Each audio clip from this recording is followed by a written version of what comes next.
Detroit Trump discovered 2 miles away from WH. Barack Obama rocked Washington when he left the White House and moved just 2 miles away. He claimed he was staying in Washington, D.C. so his daughter Sasha could finish high school there. It has now become clear he had very different intentions. The Gateway pundit reported one-time aide to former President Bill Clinton Dick Morris revealed that Obama and group of aides have set up a secret war room tasked with stopping President Donald Trump. The war room reportedly holds 2 conference calls daily to go over media talking points, with a focus on health care. These calls are held at 8:30 and 9:45, and Kathleen Sebelius, former Health and Human Services head, and Andrew Slavitt, former head of the Centers for Medicare and Medicaid Services, are both active in the secret group. This isn't the first time details about this war room have leaked. 2 months ago, it was revealed that former Obama aide Valerie Jarrett moved in with the former First Family to take down the current administration. What do you think about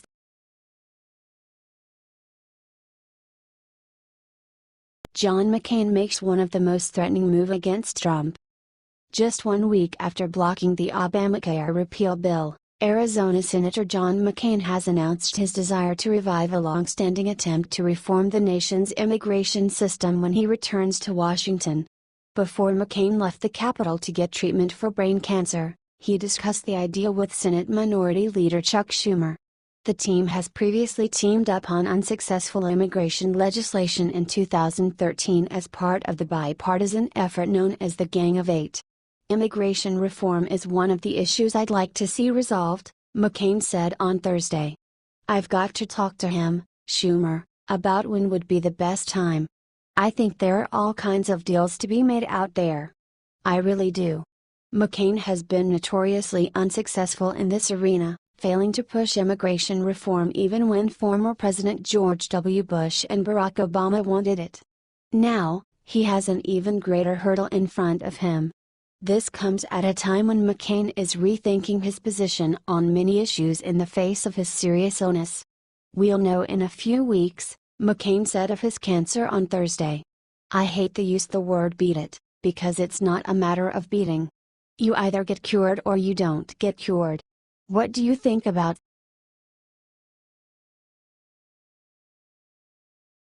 Michelle Obama reappears to make announcement? On Friday, Michelle Obama took to social media to wish her husband a happy 56th birthday. Another year older, but the same phenomenal guy I married nearly 25 years ago, Michelle wrote. Happy birthday, at Barack Obama, we love you so much. The post comes shortly after a former Obama staffer came forward with claims that Michelle has a lust for power like nobody else. The aide said Michelle actually ran the show in the White House. But the true person in charge of the White House was the First Lady Michelle Obama, said former Obama staffer Lisa Mastromenico. She's the boss. She also said Michelle had an appetite for vengeance and was known to hold a grudge. If he was mad at you for any reason, you'd be like, okay. If she was mad at you. If you thought for some reason she might be, you were like, I'm in so much trouble, Mastromenico recounted. What do you think about this?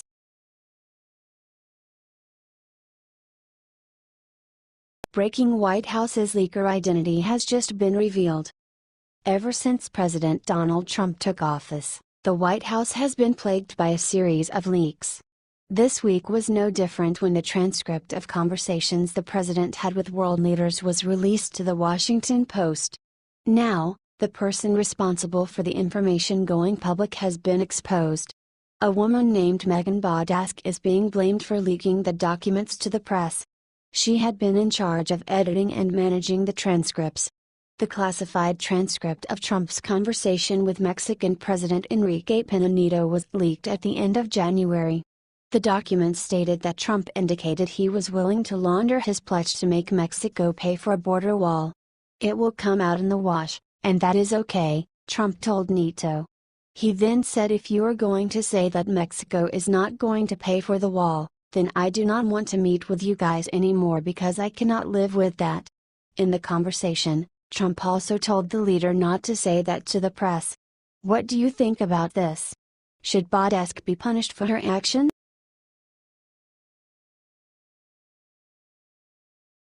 John McCain has just been hit with a tragic announcement. Arizona Senator John McCain successfully betrayed the Republican Party last month when he opposed the Obamacare repeal bill. On Tuesday, Senator Ron Johnson, RW, hinted towards the idea that McCain could not think logically due to his brain cancer. Democrats most likely influenced his decision because he was in their presence before the vote. Conservative Tribune revealed that former Vice President and Delaware Senator Joe Biden called McCain before he placed his healthcare vote. Fueling the fire, in the 2000 presidential election, McCain received a call from Democrat Joe Lieberman, Al Gore's Connecticut moderate running mate. An article posted in the Huffington Post written by Ed O'Keefe and Paul Kane states, Biden, the former vice president who often clashed in a collegial way with McCain on foreign policy matters, had a more emotional discussion with McCain. The Arizonan's brain cancer is the same diagnosis that Biden's son, Beau, received in 2013. He died 2 years later. Those conversations set in motion the most dramatic night in modern Senate history. What do you think about this? Do you agree cancer affected this senator's decision?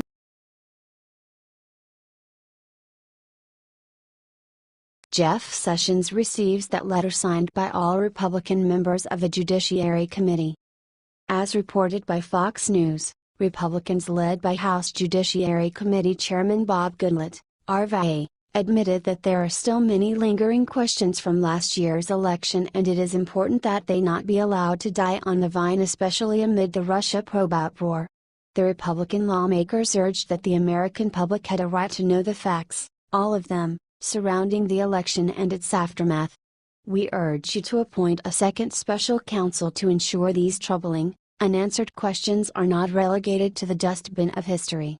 Because Robert Mueller is currently heading into a probable Trump-Russia collusion, the congressman wished to assemble a completely separate special counsel probe. Republicans dispute questions about Hillary Clinton's conduct during the Obama administration election, which have been postponed as everyone's focus has been altered to center around the alleged Russia collusion. Clinton should not be let off the hook for all of the dishonest things she did during the 2016 election, and we are glad to see that Republicans are still fighting to see Clinton go down. Although the media refuses to post anything negative about Clinton, Republican lawmakers are still inclined to make her confess to what she did. Share this story if you think this investigation should happen immediately.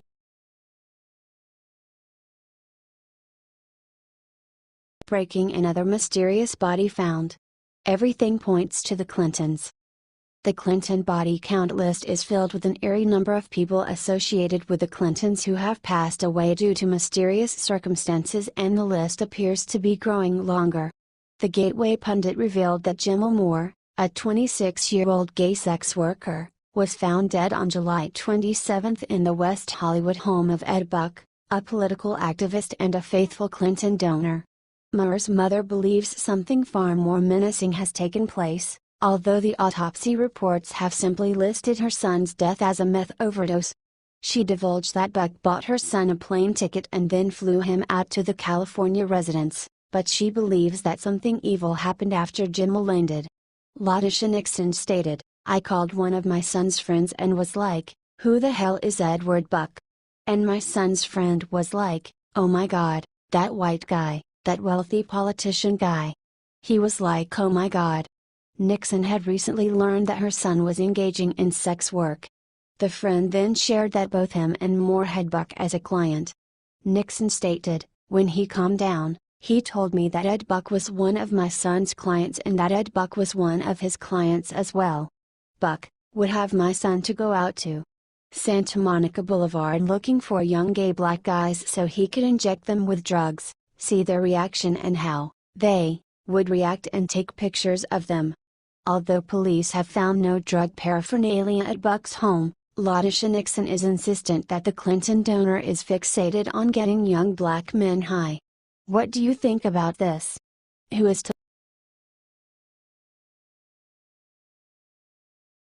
Beloved Hollywood actor publicly bring down slimy Michelle Obama.